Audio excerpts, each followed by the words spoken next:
구약에서 이스라엘은 하나님께서 심으신 포도나무로 비유되곤 합니다. 하나님께서는 이스라엘 민족이라는 포도나무를 애굽에서 가지고 와 가나안 땅에 심으셨습니다. 하나님은 이스라엘을 극상품의 포도나무라 기뻐하시며 정말 정성을 다해 키우셨습니다. 10가지 재앙으로 애굽을 징벌하시고 출애굽시키신 후 홍해길로 그들을 인도하셨습니다. 또 반석에서 물을 내시고 하늘에서 만나를 내려주사 그들을 먹이셨습니다. 그러한 극진한 보살핌은 세상의 그 어떤 민족도 누려보지 못한 하나님의 큰 은총이었습니다.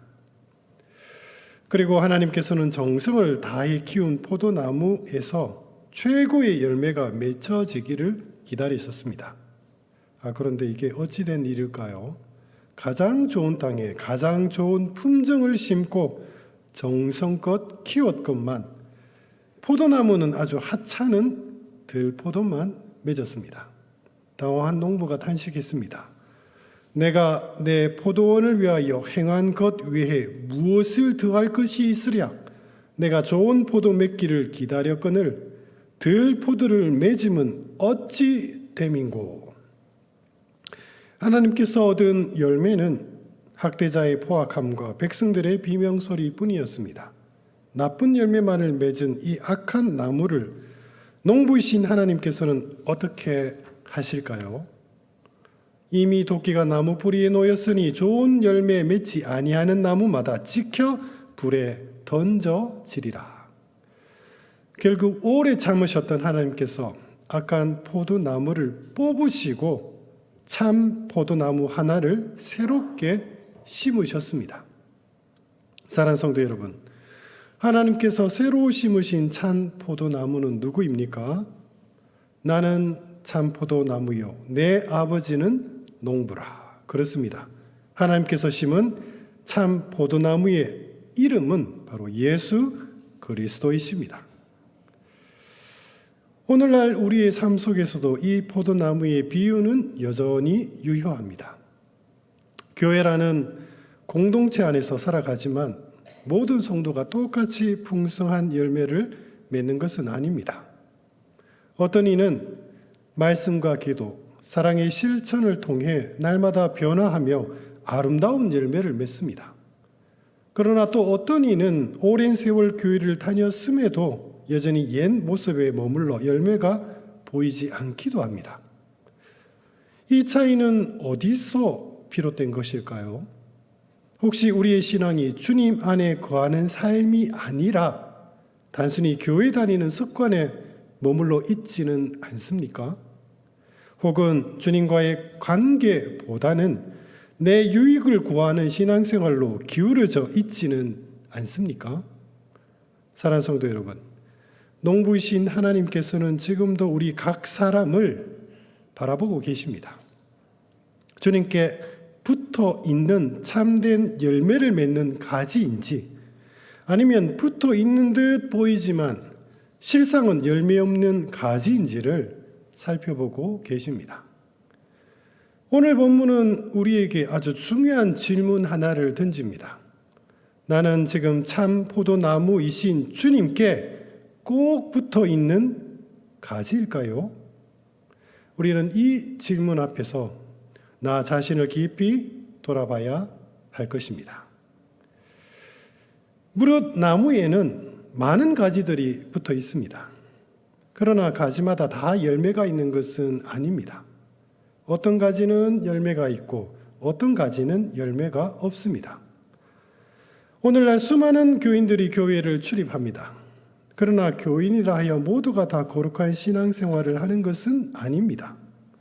삶 속에서 성령의 풍성한 열매를 맺는 성도가 있는 반면 수십 년 교회를 출입했음에도 불구하고 여전히 아무런 변화가 없는 교인들도 부지기수입니다.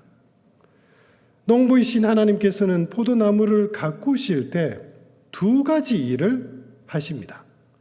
열매가 없는 가지는 자르시고 열매가 있는 가지는 깨끗하게 다듬습니다. 바로 가지치기입니다. 요한복음 15장 2절은 말합니다. 무릇 내게 붙어 있어 열매를 맺지 아니하는 가지는 아버지께서 그것을 제거해 버리시고 무릇 열매를 맺는 가지는 더 열매를 맺게 하려 하여 그것을 깨끗하게 하시느니라. 하나님의 손길로 날마다 깨끗하게 다듬어지는 신앙생활, 그것이 바로 성화의 삶입니다. 성화란 내가 억지로 해야 하는 숙제가 아니라 하나님께서 은혜를 더하사 우리의 믿음이 날마다 자라나는 복된 삶입니다.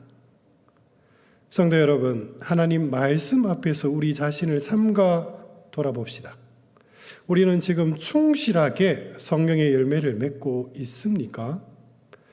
혹 어떤 분들은 나 자신이 행여 가지치기나 당하지 않을까 하는 두려움에 사로잡힐 수도 있습니다. 그러나 성도 여러분, 걱정하지 마십시오. 예수님께서는 곧바로 우리들에게 너희는 이미 깨끗한 가지들이라고 안심시켜 주십니다. 그렇습니다. 예수님을 진심으로 믿는 성도는 이미 하나님께서 깨끗하게 다듬은 거룩한 가지들입니다. 그런데 주님의 표현이 조금 이상하군요. 2절에서는 하나님께서 열매 맺는 가지만 깨끗하게 다듬는다고 말씀하시면서 이내 3절에서는 너희는 이미 깨끗한 가지라고 확정적으로 말씀하십니다. 성도 여러분, 나는 충실하게 열매를 맺음으로써 깨끗하게 다듬어지는 가지입니까? 아니면 주님의 말씀처럼 이미 깨끗해진 가지입니까? 예수님께서 2절의 깨끗함과 3절의 깨끗함을 문맥에 따라 전혀 다른 의미로 사용하셨습니다. 2절의 깨끗함은 바로 성화를 말합니다. 성화란 날마다 거룩하게 변화되는 신앙생활을 말합니다. 반면에 3절의 깨끗함은 칭의를 말합니다. 칭의란 그리스도의 의로 말미암아 이제 우리가 의인이라고 불려지게 되었다는 뜻입니다. 정리하자면 예수님을 닮아 간다는 의미에서 우리는 날마다 깨끗하게 다듬어져 가는 거룩한 가지들입니다. 그러나 동시에 그리스도의 보혈로 말미암아 속죄함을 받았다는 의미에서 우리는 모두 다 이미 깨끗해진 거룩한 가지들입니다. 하나님께서 아브라함에게 언약의 후손을 약속하셨습니다. 그때만 하더라도 아브라함에게는 아직 자식이 없었습니다. 그러나 그는 그 약속을 온전히 믿었습니다. 하나님께서 그의 믿음을 보시고 아브라함을 의롭다고 크게 칭찬해 주셨습니다. 이것이 바로 칭의입니다. 성경이 말하는 의란 옳고 그름을 따지는 것이 아닙니다. 하나님께서 칭찬하시는 의로움이란 하나님 말씀에 아멘으로 화답하면서 그 계명을 온전히 따르는 순종을 말합니다. 신명기 6장 25절은 말합니다. 우리가 그 명령하신 대로 이 모든 명령을 우리 하나님 여호와 앞에서 삼가 지키면 그것이 곧 우리의 의로움이니라. 예수님께서는 내가 일러준 말로 너희는 이미 깨끗해졌다고, 이미 의롭게 되었다고 말씀하셨습니다. 그렇다면 예수님께서 우리에게 이미 일러주신 그 말씀은 무엇일까요? 예수님께서 이르시되 내가 곧 길이요 진리요 생명이니 나로 말미암지 않고는 아버지께로 올 자가 없느니라. 그리고 주님께서 우리에게 묻습니다. 이것을 네가 믿느냐? 사랑하는 성도 여러분, 주님의 그 약속에 우리 모두 아멘이라고 우리 화답합시다. 그 말씀에 믿음으로 고백하는 자마다 하나님께서 의롭다고 칭찬하십니다. 그것은 마치 부모님 말씀에 예라고 씩씩하게 대답하는 착한 아이와 같습니다. 그렇습니다. 성도인 우리는 모두 예수님을 영접한 그 믿음으로 말미암아 이미 깨끗해진 가지들입니다. 하지만 엄밀히 말해 우리는 참 포도나무 줄기로부터 자라난 가지들은 아닙니다. 우리는 애당초 전혀 다른 종류의 나무 가지들이었습니다. 그러나 하나님께서는 나쁜 가지에서 가지를 잘라 거룩한 나무 줄기에 접붙임을 하셨습니다. 그 모습은 마치 좋은 포도나무에 수많은 나쁜 가지들이 접붙여 있는 모습입니다. 좋은 포도나무에 나쁜 가지가 잘 붙어 있게끔 끈으로 꽁꽁 싸매는 것, 그것이 바로 칭의입니다. 칭의라는 접붙임이 없다면 우리는 결코 주님과 한 몸이 될 수 없습니다. 예수님이 나의 구주라는 고백이 왜 그토록 중요할까요? 그 고백이 예수님과 나를 단단히 묶어주기 때문입니다. 사랑하는 성도 여러분, 참 포도나무에 수많은 가지들이 뻗어나 있는 모습을 한번 상상해 보십시오. 나뭇가지에 가지들이 꼭 붙어 있는 모습, 그리고 풍성한 열매를 맺는 그 모습, 그것이 바로 예수님과 우리의 관계입니다. 간혹 어떤 분들은 교회를 떠나 혼자 조용히 신앙생활을 하고 싶다고 말하곤 합니다. 요즘 시대가 좋아 TV나 인터넷을 통해 다양한 설교를 들을 수 있고 또 언제든지 찬양할 수 있다고 말합니다. 무엇이 부족합니까? 그러나 성도 여러분, 이분은 지금 참 포도나무의 비유를 지금 깨닫지 못하고 있습니다. 우리가 교회를 다닌다라는 것은 단순히 교회 출석만을 의미하지 않습니다. 내가 교회에 속했다는 말은 그리스도라는 이름의 그 거룩한 포도나무에 가지인 내가 접붙여 있음을 의미합니다. 따라서 교회를 떠난다는 말을 우리는 함부로 해서는 안 됩니다. 또 매주 모이는 이 집회를 가볍게 여겨서도 안 됩니다. 교회의 진 면목은 인간이 감히 볼 수 없는 거룩하신 그리스도의 본체가 가시적으로 볼 수 있게끔 이 땅에 나타난 거룩한 표상입니다. 교회를 떠나겠다는 말은 가지인 내가 나무 줄기로부터 잘려 나가겠다는 것과 같습니다. 거룩한 집회를 거부하는 것은 곧 그리스도와의 연합을 거절하는 것과도 같습니다. 이 교회가 마음에 안 드니 저 교회로 옮기겠다고요? 성도 여러분, 행여나 저 교회에서도 내가 적응하지 못한다면 어찌 하시렵니까? 영영 잘린 가지로 남겠습니까? 잘린 가지는 아무런 열매도 맺지 못하고 결국에는 말라갈 뿐입니다. 농부이신 하나님께서 가지인 나를 거룩한 참 포도나무에 바로 이 교회에 붙이셨습니다. 주님의 몸된 교회에 내가 꼭 붙어 있을 때 비로소 우리는 풍성한 성령의 열매를 맺을 수 있습니다. 예수님께서는 풍성한 열매를 맺는 신앙생활을 다음과 같이 묘사하셨습니다. 내가 내 안에 거하고 내 말이 너희 안에 거하면 무엇이든지 원하는 대로 구하라. 그리하면 이루리라. 그것은 한마디로 하나님께 기도한 모든 것을 응답받는 체험의 삶입니다. 사랑하는 성도 여러분, 우리 삶에 하나님의 응답이라는 열매가 풍성하길 주님의 이름으로 축복합니다.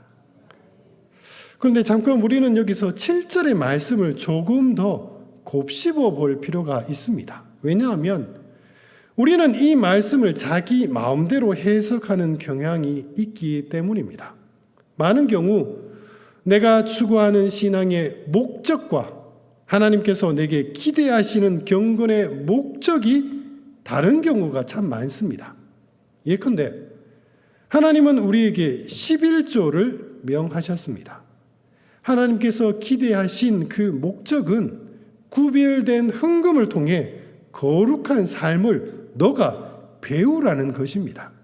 그러나 우리는 11조를 드리며 30배, 60배, 100배의 풍성한 복을 주십시오라고 기도합니다. 하나님의 뜻은 성별이었지만 내가 원하는 것은 투자입니다. 이처럼 무언가 미묘하게 하나님의 뜻과 우리의 간구는 조금씩 틀어집니다. 그 어긋남이 어디 11조 하나뿐이겠습니까? 우리 삶 전체가 다 삐걱거리고 있습니다. 어째서 이런 불균형이 자꾸 발생하는 것일까요? 그 까닭은 기도하는 나 자신이 아직 그리스도와 온전히 한 몸이 되지 않았기 때문입니다. 포도나무와 가지는 사실 다른 나무입니다. 그러나 젖붙임을 통해 둘은 하나가 되었습니다. 각각 다른 나무였을 때는 기도 제목 역시 서로 달랐습니다. 그러나 그리스도와 연합하여 하나가 되었을 때 각자 달랐던 우리의 기도들은 이제 하나의 간구로 통일되기 시작합니다. 주님께서 말씀하십니다. 나와 아버지는 하나이니라. 예수님께서는 당신의 뜻이 아니라 먼저 아버지의 뜻을 기도하셨습니다. 내 아버지여, 만일 할만하시거든 이 잔을 내게서 지나가게 하옵소서. 그러나 나의 원대로 마시옵고 아버지 원대로 하옵소서. 그렇습니다. 이것이 바로 진정 하나님 안에서 구하는 성도의 기도입니다. 이처럼 주님과 한 몸이 된 성도는 이제 더 이상 자기 욕심대로 자신의 유익을 쫓아 기도하지 않습니다. 로마서 14장 7절과 8절은 말합니다. 우리 중에 누구든지 자기를 위하여 사는 자가 없고 자기를 위하여 죽는 자도 없도다. 우리가 살아도 주를 위하여 살고 죽어도 주를 위하여 죽나니 그러므로 사나 죽으나 우리가 주의 것이로다. 그런즉 너희가 먹든지 마시든지 무엇을 하든지 다 하나님의 영광을 위하여 하라. 그러므로 7절이 우리에게 말하고자 하는 바는 열심히 기도하면 무엇이든지 척척 이루어진다는 뜻이 아닙니다. 그리스도와 하나가 되어 성령 안에서 간구하는 기도자는 이제 더 이상 자기 욕심을 위해 기도하지 않는다는 뜻입니다. 오직 하나님의 영광을 위해 그는 기도하기 시작합니다. 예수님께서는 바로 그런 기도는 어떤 간구일지라도 하나님께서 반드시 응답하신다고 말씀하셨습니다. 주님 안에 거하는 삶이란 하나님의 사랑 안에 머무는 삶을 말합니다. 9절은 말합니다. 아버지께서 나를 사랑하신 것 같이 나도 너희를 사랑하였으니 나의 사랑 안에 거하라. 아버지가 아들을 사랑한 것 같이 예수님께서는 우리를 진심으로 사랑하십니다. 예수님의 사랑 안에 머물고 있는 사람은 곧 지금 하나님 사랑 안에 있는 것과 같습니다. 그렇다면 성도 여러분, 우리가 하나님의 사랑 안에 머물기 위해서는 어떻게 해야 합니까? 성경은 우리가 하나님의 계명을 잘 지키는 것이 곧 하나님을 사랑하는 것이라고 말합니다. 우리는 늘 눈으로 무언가를 자꾸 보기를 원합니다. 사랑 또한 마찬가지입니다. 나를 사랑한다면 제게 그 사랑을 보여주십시오라고 말하는 것이 바로 우리들이 아닙니까? 이런 우리를 향해 주님께서 말씀하십니다. 친구를 위해 목숨을 버리면 그 사랑을 믿을 수 있겠느냐? 성도 여러분, 친구는 사실 혈육이 아닙니다. 가족이 아닙니다. 그는 엄연히 말해 남입니다. 그런데 그를 얼마나 사랑하면 남인 그를 위해 자기 목숨을 버릴 수 있을까요? 놀랍게도 주님께서는 이 말씀을 마치신 후 십자가에 달려 죽으심으로 자기 목숨을 버려 우리의 생명을 구하셨습니다. 과연 당신 말씀대로 친구를 위해 자기 생명을 버리신 것입니다. 사랑하는 성도 여러분, 우리는 모두 주님의 이 큰 사랑을 경험한 자들입니다. 하나님께서는 아브라함과 모세를 향해 내 친구라고 부르셨습니다. 그리고 지금 주님은 내 옆에 있는 성도를 향해 이는 내가 피로 구한 귀한 내 친구라라고 부르고 계십니다. 주님의 그 큰 사랑 안에 누가 감히 내 옆에 성도를 향해 남이라 나는 모르는 이라 말할 수 있겠습니까? 우리는 모두 주님의 피로 생명을 얻은 자들로 서로가 형제요 주님의 생명을 함께 나눈 친구들입니다. 우리는 하나님의 계명을 지키고 따르는 순종의 삶을 살기를 참 힘들어합니다. 왜냐하면 그 계명에 복종하는 것이 어렵다고 생각하기 때문입니다. 마치 우리는 자신을 주인의 말을 마지 못해 억지로 따르는 종과 같은 신세라고 여깁니다. 그러나 주님께서는 우리의 이런 잘못된 생각을 바로잡아 주십니다. 얘들아, 너희들은 종이 아니라 내 친구라. 내가 하나님의 모든 것을 알려줄 테니 나와 교제하겠구나. 종은 복종의 대상입니다. 그러나 친구는 교제의 대상입니다. 주님께서는 우리를 종으로 부르신 것이 아니라 친구로 부르셨습니다. 그리고 친구를 위해 목숨을 버리시며 당신의 사랑을 입증하셨습니다. 이 놀라운 사랑은 우리가 시작한 사랑이 아닙니다. 그 사랑은 주님께서 우리를 택하시며 시작되었습니다. 만약 우리가 시작한 사랑이었다면 우리는 자칫 큰 혼란에 빠질지도 모릅니다. 왜냐하면 우리의 사랑은 변덕이 심해 언제 식을지 아무도 모르기 때문입니다. 나의 이 변덕스러운 마음을 어떻게 신뢰할 수 있겠습니까? 그러나 이 사랑은 주님께서 우리를 택하시며 시작된 하나님의 영원한 사랑입니다. 주님의 그 사랑은 불변하고 영원하십니다. 그렇게 우리를 향한 주님의 사랑은 흔들림이 없는 견고한 반석과도 같습니다. 그렇게 우리는 주님의 그 사랑을 진정 신뢰할 수 있습니다.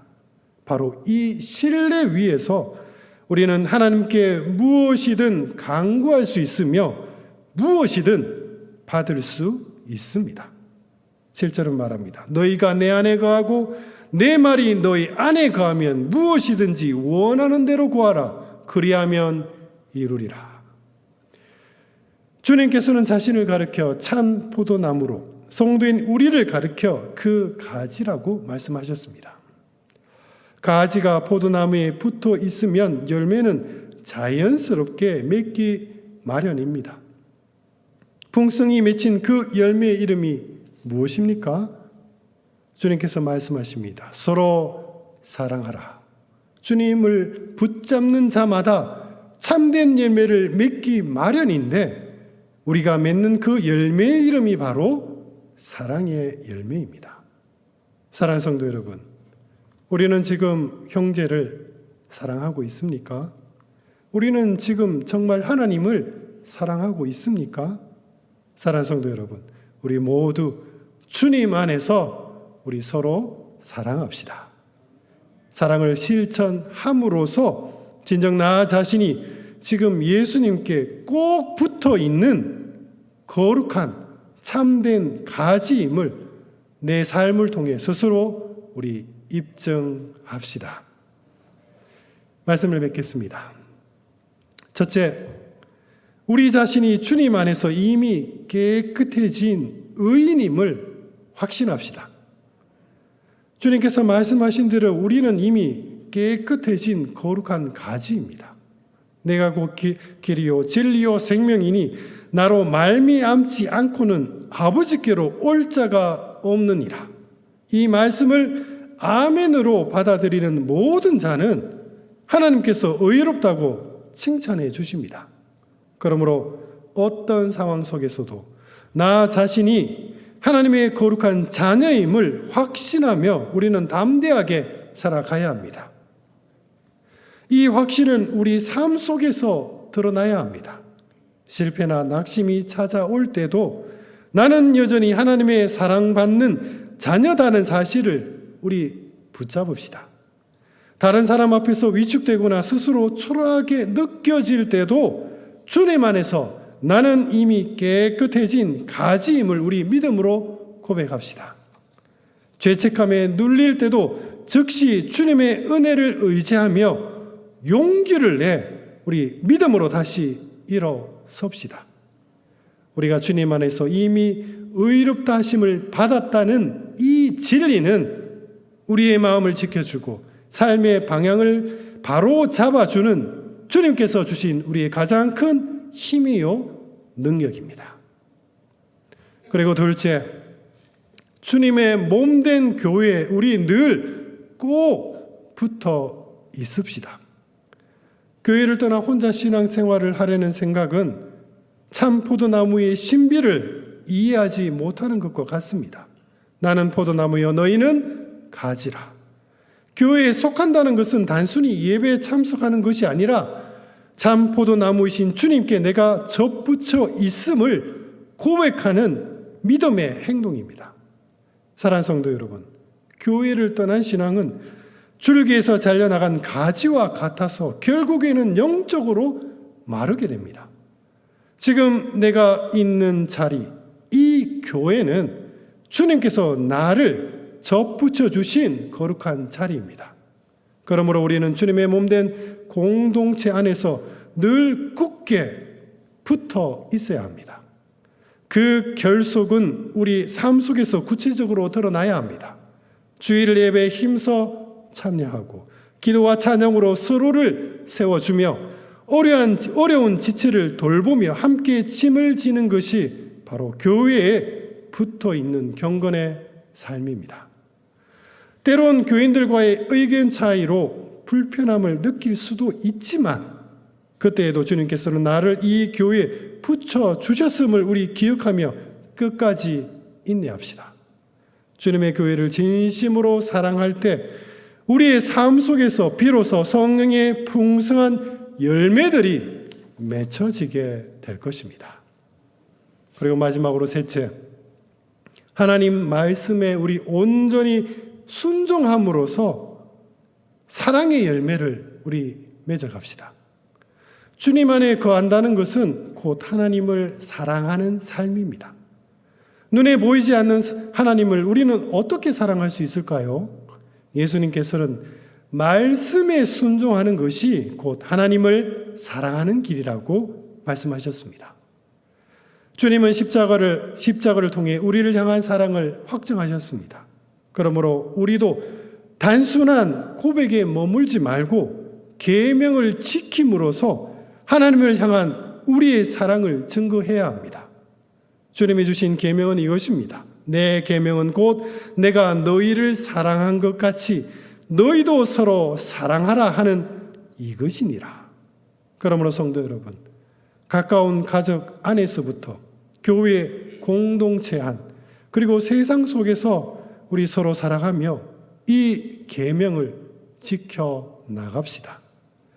가족에게는 따뜻한 말 한마디로 위로와 격려를 건네고 교회에서 갈등이 생길 때 먼저 용서와 화해의 손을 내밀며 세상 속에서 어려운 이웃을 외면치 않고 작은 도움을 베풀어 줄 때 비로소 우리는 사랑의 열매를 내 삶 속에서 맺게 될 것입니다. 물론 우리 힘만으로는 사랑하기 어려운 사람이 분명히 있을 것입니다. 그러나 그때마다 우리 모두 주님의 사랑을, 십자가 사랑을 기억하며 성령님의 도우심을 우리 힘써 구합시다. 바로 그 길이 곧 순종의 길이며 그 길 위에서 우리의 삶은 주님의 사랑을 증거하는 풍성한 열매들로 가득 차게 될 것입니다. 사랑하는 성도 여러분, 우리 모두 하나님을 사랑함으로써 내 삶 속에서 사랑의 열매를 맺는 그런 복된 신앙생활을 하기를 우리 주님의 이름으로 축복드립니다. 기도하겠습니다. 사랑과 은혜가 풍성하신 우리 주 하나님 아버지, 주님의 그 참된 포도나무에 저희들 가지인 저희들을 접붙여 주심을 주님 감사드리옵니다. 주님의 그 접붙임으로 말미암아 저희들 영원한 생명을 공급받고 그 생명력으로 말미암아 내 삶 속에서 우리 삶 속에서 풍성한 열매들을 맺게 하여 주옵소서. 그래야 우리 교회 모든 성도님들이 그 삶 속에서 사랑의 열매를 맺고 경건의 열매를 맺는 그런 복된 교회가 되게 하여 주옵소서. 바라옵고 우리 구주 예수 그리스도 이름으로 간절히 기도드립니다. 아멘.